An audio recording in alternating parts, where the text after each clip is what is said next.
عمر بن خطاب رضی اللہ تعالیٰ عنہ نے کہی تھی۔ عمر بن خطاب رضی اللہ تعالیٰ عنہ نے کہا تھا لقد كنا اذلة فاعزنا الله بالاسلام فاذا ابتغينا العزة لغيره فاذلنا الله۔ عمر بن خطاب رضی اللہ تعالیٰ عنہ نے یہ بات اس وقت کہی تھی جب بیت المقدس والوں نے عمر بن خطاب رضی اللہ تعالیٰ عنہ کو ایک خط لکھا کہ اگر عمر بن خطاب بیت المقدس کی طرف آئیں تو ہم بیت المقدس کی چابیاں ان کے حوالے کر دیں گے بغیر لڑے کے، بغیر جنگ و جدل کے۔ عمر بن خطاب رضی اللہ تعالیٰ عنہ نے جب یہ خط پڑھا تو اپنے ایک غلام کو لے کر اور ایک لاغر اونٹ کو لے کر اس پر سوار ہو کر نکل پڑے۔ عمر بن خطاب رضی اللہ تعالیٰ نے اس حال میں نکل پڑے ہیں ان کے کپڑے پر 17 پیوند لگ چکے ہیں۔ محترم حضرات غور کیجئے گا، غور کیجئے گا، عمر بن خطاب رضی اللہ تعالیٰ یہ کوئی معمولی شخصیت نہیں ہے، یہ کوئی معمولی شخصیت نہیں ہے۔ عمر بن خطاب رضی اللہ تعالیٰ عنہ نے اپنے زمین پر، یعنی جب وہ خلیفہ تھے تو 23 لاکھ مربع کلومیٹر پر انہوں نے اپنی سلطنت کو، خلافت کو قائم کیا تھا، اور جن کا نام سن کر قیصر و کسریٰ کے کندھے کپ کپا جاتے تھے، ان کے ایوانوں میں کھلبلی مچا کرتی تھی، وہ عمر بن خطاب رضی اللہ تعالیٰ۔ ایک اور بات یہاں پر آپ یہ یاد رکھیں، قیصر و روم، قیصر و کسریٰ اس زمانے میں سپر پاور ممالک تھے۔ اس زمانے میں جیسا آج امریکہ سپر پاور ہے، اس زمانے میں قیصر و کسریٰ سپر پاور ممالک تھے۔ عمر بن خطاب رضی اللہ تعالی عنہ کے نام سے ڈرتے تھے، گھبرا جاتے تھے، اور عمر بن خطاب رضی اللہ تعالی عنہ کا یہ حال ہے۔ عمر بن خطاب رضی اللہ تعالی عنہ کا حال یہ ہے، وہ ایسے کپڑے زیب تن کر کے بیت المقدس کو فتح کرنے جا رہے ہیں، ان کے جسم پر، ان کے جسم کے کپڑوں پر 17 پیوند لگ چکے ہیں، اور اسی حالت میں بیت المقدس کو فتح کرنے کے لیے جا رہے ہیں۔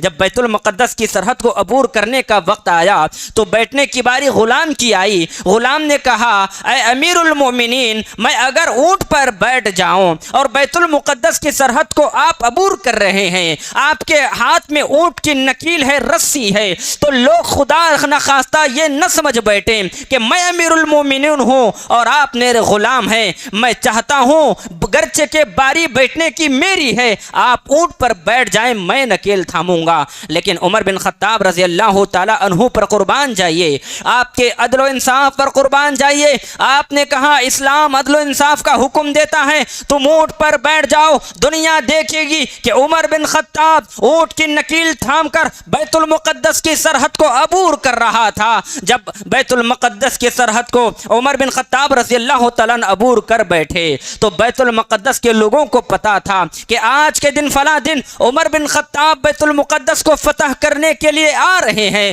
بیت المقدس کا سارا شہر عمر بن خطاب کے استقبال کے لیے کھڑا ہوا ہے، لیکن جب عمر بن خطاب رضی اللہ تعالیٰ عنہ کے بجائے اونٹ پر بیٹھے شخص غلام پر نظر پڑتی ہے تو سارے بیت المقدس والے سمجھتے ہیں شاید کہ یہی عمر بن خطاب ہیں۔ لوگ عمر بن خطاب کو چھوڑ کر اس غلام کی طرف لپک بیٹھے کہ شاید یہی عمر بن خطاب رضی اللہ تعالیٰ ہیں، لیکن حاضرین میں، مجمع میں ایک شخص جن کو ابو عبیدہ بن جراح رضی اللہ تعالیٰ کہا جاتا ہے، وہ بھی عمر بن خطاب رضی اللہ تعالیٰ کے استقبال کے لیے کھڑے تھے۔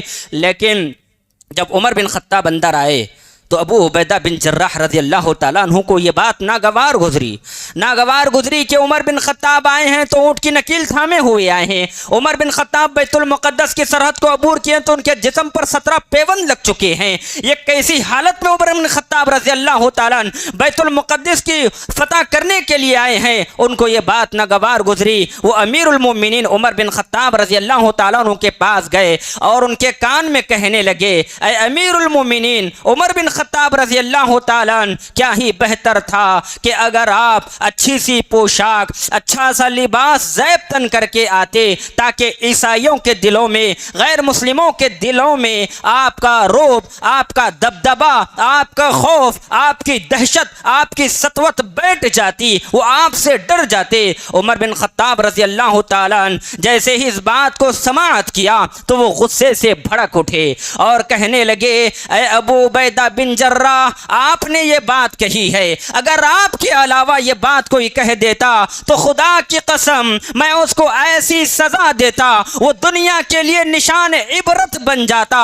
سنو ابو عبیدہ بن جراح۔ اس کے بعد عمر بن خطاب نے ایک قول سنایا۔ یہ قول ہر مسلمان ہر نوجوان کو ذہن نش کر کے زندگی گزارنی۔ عمر بن خطاب رضی اللہ تعالیٰ عنہ نے کہا اے ابو عبیدہ بن جراح لقد كنا أذلة فأعزنا الله بالإسلام فإذا ابتغينا العزة لغيره فأذلنا الله۔ اے ابو عبیدہ بن جراح کان کھول کر سن لو، لقد كنا أذلة، اسلام آنے سے پہلے ہمارا کوئی مقام نہیں تھا، ہمارا کوئی مرتبہ نہیں تھا، ہم ذلیل تھے، مجبور تھے، مقہور تھے، مظلوم تھے۔ دنیا کا کوئی خطے سے کوئی انسان آ جاتا اور ہم پر حملہ کیا کرتا تھا، ہم حملے کی طاقت نہیں رکھا کرتے تھے۔ لقد كنا اذلہ، ذلیل تھے، رسوا تھے، کوئی مقام و مرتبہ نہیں تھا۔ فاذا ابتغينا فاعزنا الله بالاسلام، مگر جب اسلام آیا ہم نے اسلام کو دل و جان سے قبول کیا۔ فاعزنا الله بالاسلام، تو اس اسلام کے ذریعے سے اللہ تعالیٰ نے ہمیں دنیا میں مقام، مرتبہ اور عزت عطا فرمائی۔